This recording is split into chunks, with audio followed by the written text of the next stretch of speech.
La sobretaula.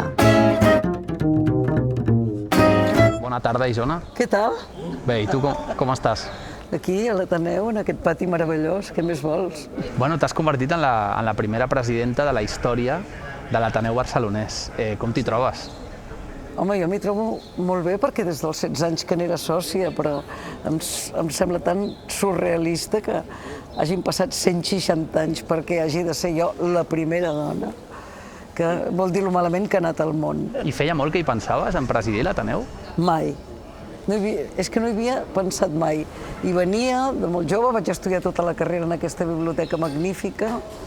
M'encanta perquè tan aviat t'hi trobes els savis de la tribu, els grans historiadors, com la gent jove que està fent actes de filosofia. M'encantava molt venir. Escolta, i com planteges els teus pròxims anys en aquest càrrec? És a dir, quins són els teus reptes com a nova presidenta? La primera cosa és potenciar al màxim la barreja d'edats, la intergeneracionalitat, perquè aquí, per exemple, en aquest pati es van conèixer el Gaudí i el Jujol, que es portaven 25 anys d'edat i van acabar treballant junts. Vull dir que, per exemple, aquí hi ha una secció de filosofia joveníssima i que fan uns actes que a la sala d'actes esclata de gent, no? Primer deien que era per l'efecte Merlí, però jo estic veient que si sobre un acte sobre la mística hi ha joves que no poden entrar, vol dir que interessa molt la filosofia. És un lloc de cultura, és un lloc de debat, és un lloc intel·lectualment molt potent, per aquí han passat tots els grans intel·lectuals. Aquí hi ha hagut de president el Pompeu Fabra, hi ha hagut els Domènecs i Montaners, els arquitectes, el Segarra, el Pla, tot el món literari, tot el món polític. Les tertúlies de l'Ateneu eren famoses, des de les d'emborralleres fins a... I jo crec que això ha de tenir continuïtat i a més l'espai ho permet. És un espai de diàleg. I aquí entres, després de 8 anys, 7-8 anys, al càrrec de l'Acadèmia del Cinema Català. Sí. Clar, tu quin aprenentatge t'emportes d'aquesta etapa, ara que arribes a l'Ateneu? Home, l'Acadèmia ha estat molt fort perquè hem hagut de mantenir la marca del cine català molt alta, hem hagut de portar el cine català al territori, a 111 poblacions, vam començar amb 8, hem fet coses substitutòries de les institucions que han funcionat molt bé i que han sigut iniciatives i experiències d'èxit. S'ha creat un equip molt potent, per tant me'n vaig tranquil·la perquè jo tinc la impressió que l'equip que queda continuarà i seguirà fent la feina que hem fet, no? Unes gales dels Gaudí molt dignes, molt debat professional, perquè de fet una acadèmia agafa els professionals de tots els àmbits, hi ha des de directors de fotografia, guionistes, directors, productors, i és un lloc de trobada. Bé, ha estat molt bé. I en aquest sentit, em parles d'un àmbit cinematogràfic que ara de sobte, és com si passessis, has passat d'aquest àmbit cinematogràfic a un àmbit, podríem dir, més humanístic, no? Sí, el que passa que jo també penso que el cine que he produït és un cine que aniria més en aquesta línia literària cultural, diguem-ne. El gran avantatge que té l'Ateneu és que realment és un lloc on es respira cultura. I es respira una cultura amb una tranquil·litat diferent. Tu vens aquí al migdia o ara i tothom està llegint en aquest pati. És un niu de Vas a la biblioteca i està planíssima i després la veuràs amb tots els seus frescos a les parets. És un lloc de pau. Vas a la sala d'actes i poden estar parlant de Santa Teresa de Jesús i de Sant Joan de la Creu. És un ambient de molta cultura i de reflexió. I entenc que la cultura en un sentit ampli m'interessa moltíssim. Jo soc del cine, però també he produït un tipus de cine que és el reflex de la cultura del país, la cultura catalana. Crec que l'Ateneu té un gran avantatge. Primer, la seva centralitat, està al costat de la Rambla, de la plaça Catalunya, de la plaça Catedral, en aquest triangle. Després, la bellesa, estèticament és un palau meravellós. La tradició cultural, i per tant vull formar part de la continuïtat del que ha estat aquesta casa de debat cultural, de debat polític, de modernitat, de risc, de llibertat d'expressió en tota la seva profunditat i extensió de la paraula. Vull simplement fer això. Evidentment l'agafo en una situació econòmicament feble, i per tant una de les primeres obligacions és remuntar econòmicament la casa, perquè l'Ateneu té una escola d'escriptura que és la segona escola d'escriptura del món després de la Nova York. Les associacions d'escriptors estan tots aquí, el Pen Club, l'Associació Catalana, diguem-ne, s'ha notat molt el Covid, el tancar, doncs s'han perdut els socis de l'Ateneu i això ho hem de remuntar ràpidament. Per tant, hem de fer activitats molt potents, molt bones, i hem de guanyar socis, però no guanyar socis en abstracte, sinó socis que ens apugin al nivell cultural, que contribueixin, es fiquin a les seccions, les activin. Hi ha la secció de teatre, la d'ecologia, la de literatura, la de feminismes, la de filosofia, la d'escacs. Aquí s'han fet uns concursos d'aquests d'escacs que han vingut els campions russos del món i han fet allò que van corrent d'una taula a l'altra, saps? O sigui que música als balcons, jazz, aquí a l'estiu, al juliol. Alguna mica la idea de gresol de cultura, no? De gresol cultural. És un lloc on la cultura que bull aquí ha d'irradiar la ciutat. Tot i així, Isona, t'entrevistem en un moment de novetats en el que, d'alguna manera, és la sensació que tinc, com si tanquessis una etapa per iniciar una altra, que en el fons hi havia estat aquesta inquietud per la cultura, no? Però el que et volia dir és que les preguntes que em venen al cap no tenen tant a veure amb el que faràs, sinó també amb el que has fet, no? No, perquè jo no he deixat de fer res. Per exemple, jo segueixo produint. A mi, i aquesta és una mentalitat que jo aplico en el meu funcionament a l'Ateneu i l'he aplicat a l'acadèmia, jo soc productora, vol dir que ara amb una idea que sortís aquí en un tovalló, d'aquí un any et pots trobar una pel·lícula que està anant per tot el món. Vull dir que les idees les converteixo en realitat. Això em sembla que m'ho explicava un dia el Caldés. Les idees estan als núvols, però les has de fer baixar a terra, m'entens?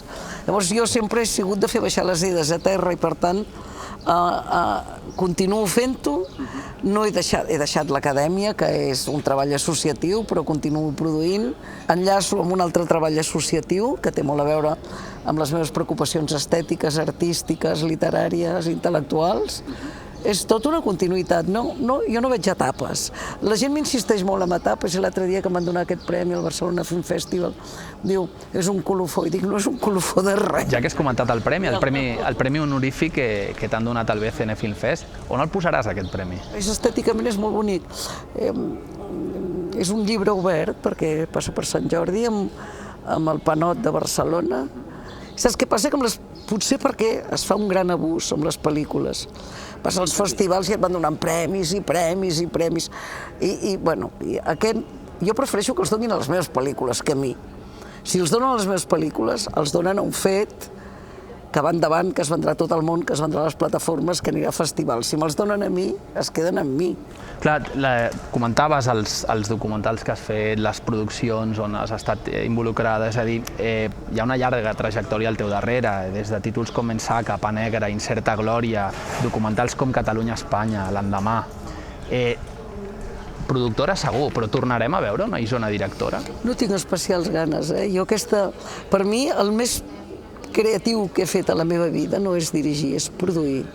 Produir és, vas a buscar una idea, l'agafes, crees un equip, busques un director, ho enllaces tot, vens el projecte, el rodes, el fas, el prepares els guions, el fas i un cop l'has fet l'estrenes i el portes al món.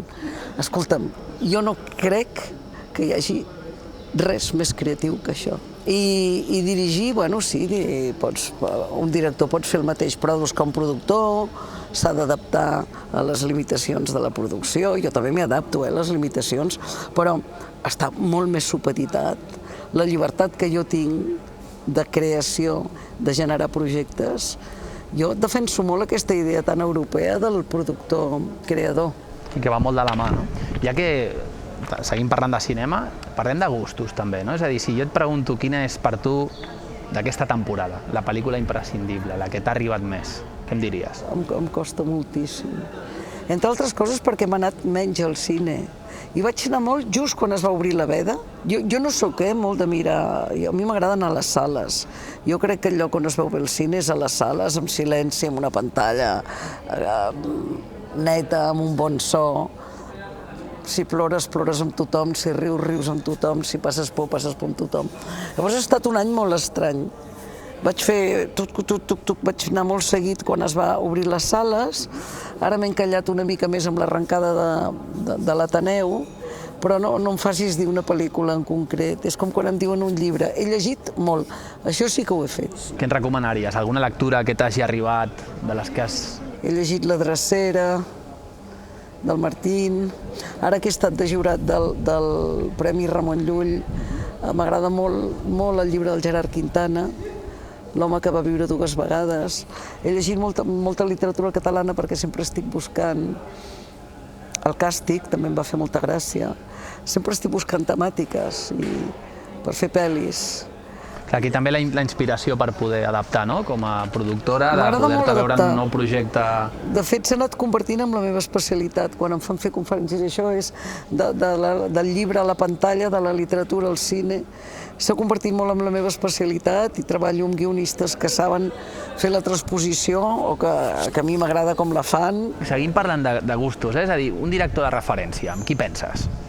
M'he format amb tota la generació del que aquí es deia l'art i assaig i que segueixen sent els meus referents clàssics, doncs jo tota l'escola italiana, Pasolini, Rossellini, Fellini, Visconti, per mi aquests són... Més que els francesos, és curiós. Icònics. Són icònics. I el cine americà, què t'haig d'explicar? I una directora? O directores? Ara a mi m'interessa molt les que pugen a Catalunya ara. La Carla Simón, la Roquet, me les estic mirant amb lupa aquestes, perquè penso que aniran lluny. Hi ha un camí per endavant. Vàries. I premiades als Gaudí, però vaja que... Clar, i això em fa molta gràcia perquè m'agradaria que sortís un valor potent. Clar, penso també, una actriu que diguis, bueno, en una producció, o no, és igual, però una actriu que realment t'inspiri. No, hi ha hagut una escola d'actrius bestial a Catalunya, que han nascut del teatre independent, del teatre lliure, del teatre nacional. Aquí hi ha hagut un teatre de primera categoria que s'ha copiat a tota Europa i que s'ha exportat a tota Europa i hi ha autores teatrals impressionants i després hi ha hagut tota una generació d'actrius bestial que han sortit del lliure, vull dir, algunes ja no hi són, la Lisaran, la Novell, l'Elies, que encara per sort la tenim viva, hi ha hagut, i tots els joves totes les joves que pugen, la Conejero, totes les joves, a mi m'encanta l'Elisabet Casanovas, no sé, aquí hi ha una gran tradició actoral.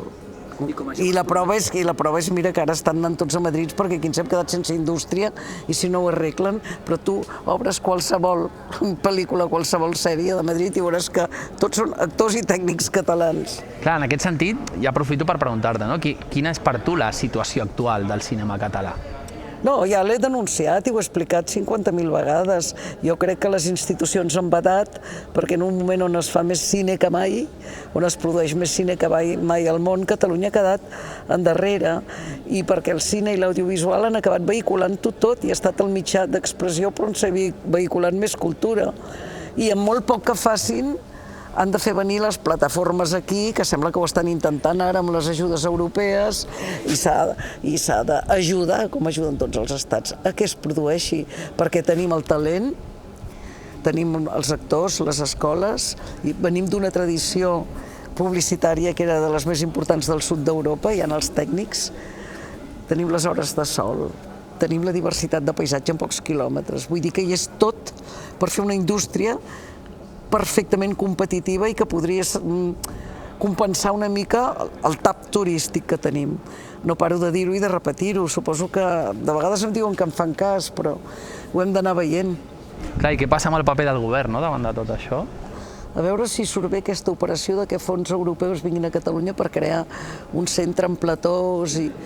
Però el TV3, o sigui, l'enfonsada de TV3 en termes de producció catalana ha estat molt forta, que s'hagi deixat de donar ajudes finalistes per fer producció catalana i en català, perquè la llengua per aquí al mig s'ha perdut. Els últims Gaudí, les pel·lícules en català, tenien uns pressupostos petitíssims, clar.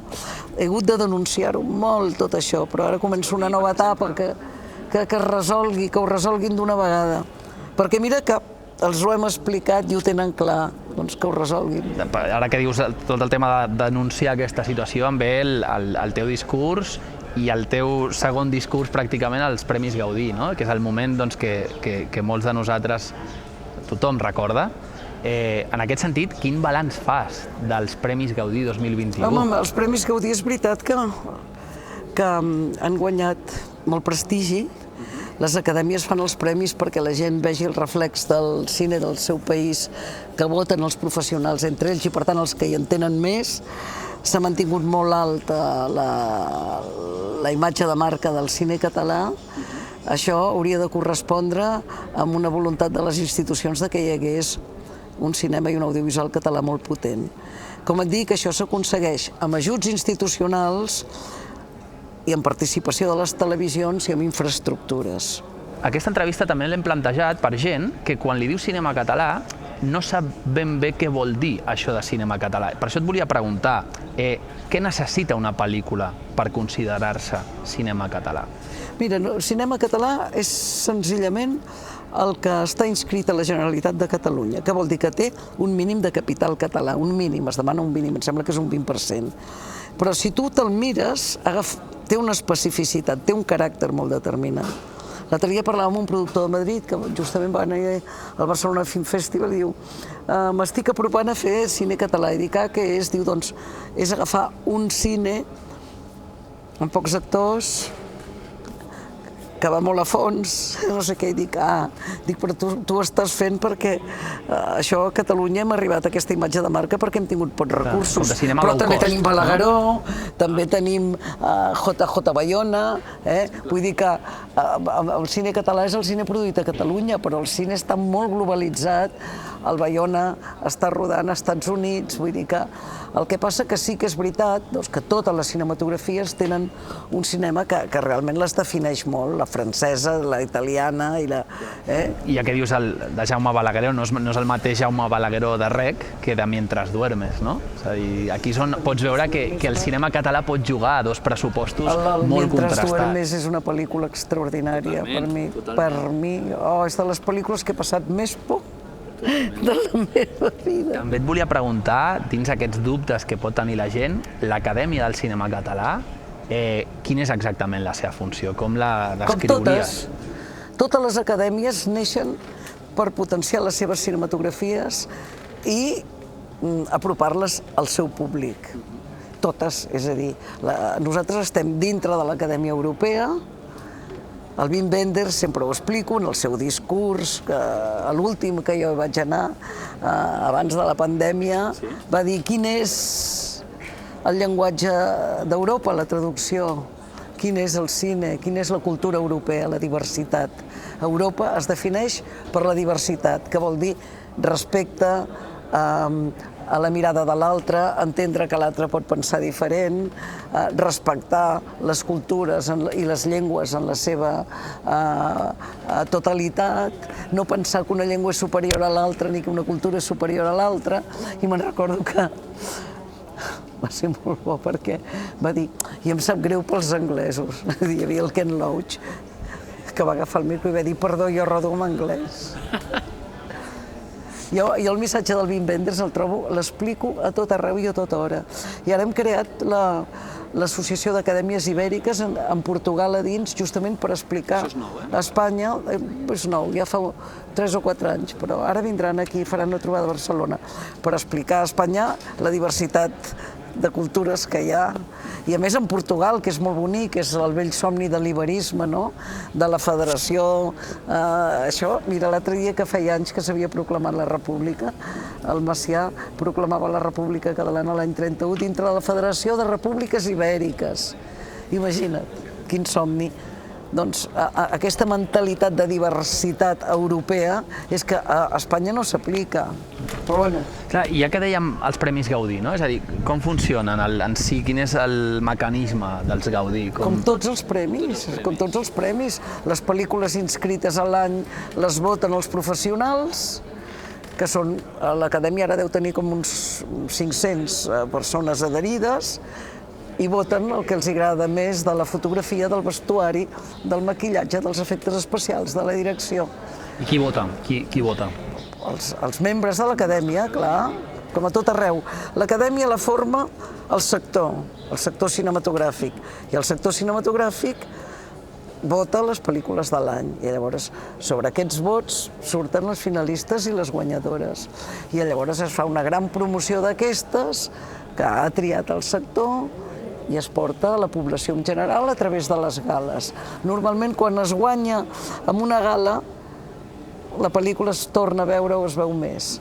I sobretot es coneixen els directors, es coneixen les actrius i els actors i les directors. La vampira de Barcelona, de Lluís Danés, que sí que tenen més ressò que potser altres. Aquest any n'hi ha hagut diverses, sí. Escolta, i de les joves promeses, de tot aquest sector que està començant a nivell ajudes, no? És a dir, la gent estudia cinema, però... Tenen moltes ajudes, Quines són aquestes ajudes? Perquè hi ha gent que... busquin, hi ha ajudes del Ministeri, ajudes europees, ajudes de la Generalitat. Perquè és una pregunta freqüent. No tothom pot tenir ajudes, necessites uns requisits. Evidentment, has de començar, quan comences has de començar amb un curtmetratge, no et pots gastar els diners d'una gran pel·li. Has de començar a poc i si es veu que ho fas bé pots anar avançant i a mesura que et donaran una ajuda per fer un llarg si has fet 3 curts bons i 2 han guanyat a festivals internacionals. Hi ha tot un camí, o sigui, acabar l'escola i dir ai, vull ajudes, no, entens? Llavors hi ha tot un procés i llavors hi ha ajudes per joves talents però hi han d'haver unes garanties. És qüestió d'entrar al DOC, d'entrar al BOE i veure les ajudes que hi ha i a les que et pots acollir. Però n'hi ha d'ajudes. Tots els països del món, tots ajuden la cinematografia pròpia, tots. Per què? Perquè la cinematografia és el mirall on tu et veus i quan el gires és com et veu el món. És enormement cohesionador, explica molt com és una societat, fa la crítica quan convé, fa la lloança quan convé, vull dir, clar, l'audiovisual hi es veu molt. I ja per acabar, com veus l'audiovisual català de cara al futur? És a dir, inquietuds, quines pors, quina projecció fas? Jo crec que el talent hi és, absolutament, però absolutament, i les condicions hi són totes perquè sigui un audiovisual potentíssim. Ara s'ha de prioritzar en la política cultural això, perquè més amb una petita empenta, amb un pam menys de carretera, podem arribar molt lluny, amb l'audiovisual, vull dir, i perquè a més és una indústria que genera molts llocs de treball, que genera molts diners simplement a través del talent i de la imaginació. I això, noi, no cal que tinguis urani sota terra ni petroli. I en aquest sentit, les plataformes digitals són clau per adaptar-se. És a dir, a vegades es veuen amb certa recança, com una cosa on moltes vegades es projecta aquesta idea, no? Com una cosa on et resisteixes al canvi. No, les plataformes són bàsiques per finançar. Per poder adaptar-se. Filmin, per exemple, és un cas. Filmin és un cas d'una plataforma estupenda, però encara no produeix o ha produït molt poc, però és una plataforma feta amb molt bon criteri, sorgida de Catalunya, amb 2 persones amb molt talent, el Jaume Ripoll i el Tous, i ara s'han venut, han quedat amb una part molt petita, però bueno, és una plataforma de continguts extraordinària. Les plataformes ajuden a finançar i a fer molta producció. Aquí vam aprovar una taxa a la Generalitat sobre les plataformes, que ens entraven molts diners per fer cine, i va ser impugnada al Tribunal Constitucional a Madrid. En lloc de copiar-la a Madrid i de dir, mira que bé, perquè les plataformes també tenen molts beneficis de l'Estat, resulta que la van impugnar al Tribunal Constitucional. Quan estaven arribant diners aquí per fer cine, que venien de les plataformes i per fer cine en català, ho van impugnar com si impugnaven totes les taxes, tots els impostos de la Generalitat. Bueno, aquest país sempre estem amb aquesta dificultat horrorosa de dir que quan sembla que avancem en una direcció, pam, ens la xafen.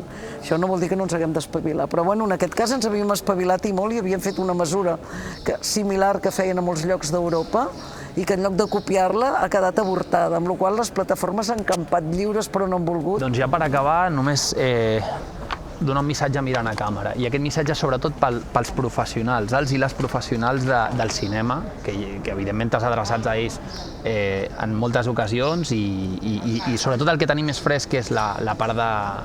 Bueno, el teu discurs, el Gaudí. No paro de dir als meus companys, als professionals del cinema, no paro de dir-los que no abandonin la lluita, que aquesta professió sembla que és molt frívola, però és una professió molt dura, que busquin, que vagin a fons, que no es quedin en la superficialitat i que triomfi el talent i que els bons segur que aniran endavant perquè la demanda d'audiovisual al món hi és.